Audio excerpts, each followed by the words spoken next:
9 লাখ করেছে। বৈদেশিক মুদ্রা রিজার্ভ ছিল 0.74 মিলিয়ন মার্কিন ডলার,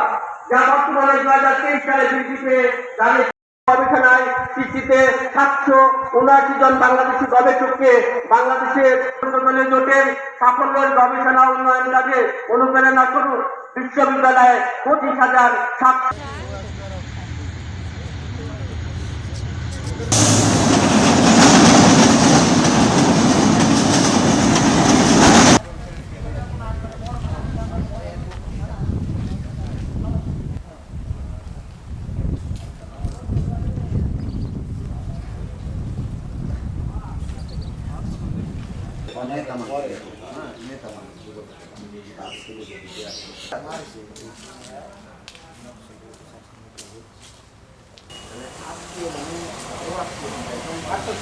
ভালো